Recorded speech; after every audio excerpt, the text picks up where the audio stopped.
हरे कृष्णा। फरवरी में पड़ने वाला माघी पूर्णिमा इस बार बहुत खास है। इस दिन 144 साल बाद एक ऐसा विशेष संयोग बन रहा है कि फिर ये अगले 144 साल के बाद ही बनेगा।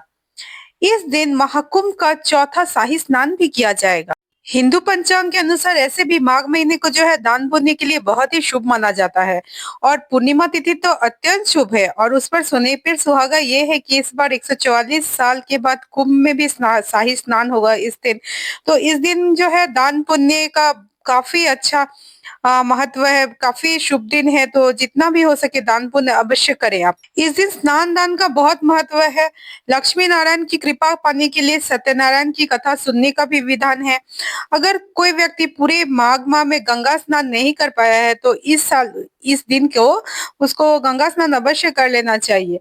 और हाँ, अगर गंगा आपके आसपास नहीं है या कोई पवित्र नदी नहीं है तो पवित्र नदी का कोई भी जल जो है आप अपने नहाने के पानी में मिलाकर नहा सकते हैं। वो भी अच्छा पुण्य फलदायी होगा। तो आइए जान लेते हैं क्या क्या चीज जो है हम उस दिन दान करके पुण्य अर्जित कर सकते हैं।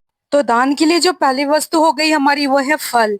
लंबे समय तक अगर कोई व्यक्ति रोग से पीड़ित है तो फल का दान इस दिन करना बहुत ही शुभ है। इसमें स्वास्थ्य लाभ होता है तथा दान करने से देवी देवताओं का आशीर्वाद प्राप्त होता है, जिससे कि स्वास्थ्य संबंधी जटिल से जटिल परेशानी में भी बहुत आराम मिलता है।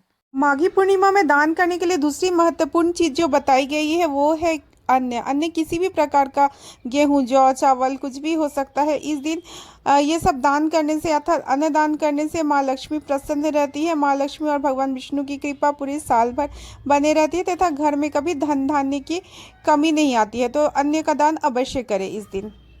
गुड़ भी अति महत्वपूर्ण दान है माघी पूर्णिमा के अवसर पर। अगर आपकी तरक्की लंबे समय से रुकी हुई है, समय समय पे बाधा मिलती है, बहुत मेहनत करने से भी सफलता नहीं मिल रही है, कहीं धन अटका हुआ है, तो जरूरतमंदों को, गरीबों को गुड़ का दान अवश्य करें। इससे दरिद्रता दूर होती है और आने वाली सारी अड़चने और बाधाएं खत्म होती है और कार्य शुभ और संपन्न होने लगते हैं।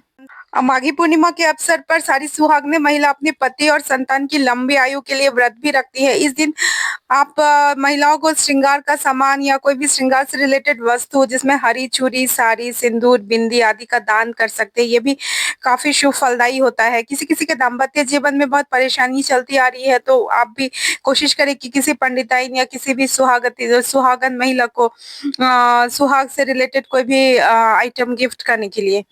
माघी पूर्णिमा के दिन घी, दूध या दही या फिर दूध से बनी किसी वस्तु का दान जैसे सफेद मिठाई इत्यादि का दान करना भी अति शुभ फलदायी है।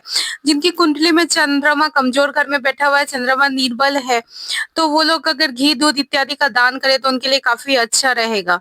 चंद्रमा निर्बल है आपकी कुंडली में, ये आप कैसे जान सकते हैं? अगर आपकी कुंडली है तो आप उस कुंडली के अनुसार जान सकते हैं, और नहीं है तो मतलब आपको अगर ओवर थिंकिंग या की प्रॉब्लम है या मानसिक समस्याएं आती रहती है या आप किसी भी विषय को लेकर बहुत ज्यादा चिंतित हो जाते हैं, एंग्जाइटी इशू है, तो इस दिन दूध, दही, घी इत्यादि का दान करके एक बार देखिए, बहुत लाभदायी होगा।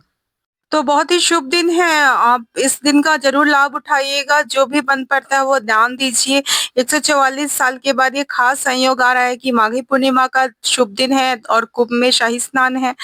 तो इस दिन का लाभ उठाते हुए आप अपने घर में या पवित्र नदी में जहां भी संभव हो स्नान कीजिए। कुंभ स्नान कर रहे हैं तो और कोई इससे अच्छी बात हो नहीं सकती। तो इसी के साथ मैं इस वीडियो को समाप्त करती हूँ। फिर से मिलेंगे किसी नेक्स्ट वीडियो में, तब तक के लिए सब्सक्राइब करें, बने रहे और ऐसी ही जानकारी के लिए हमारे चैनल को सब्सक्राइब करके रखें। धन्यवाद।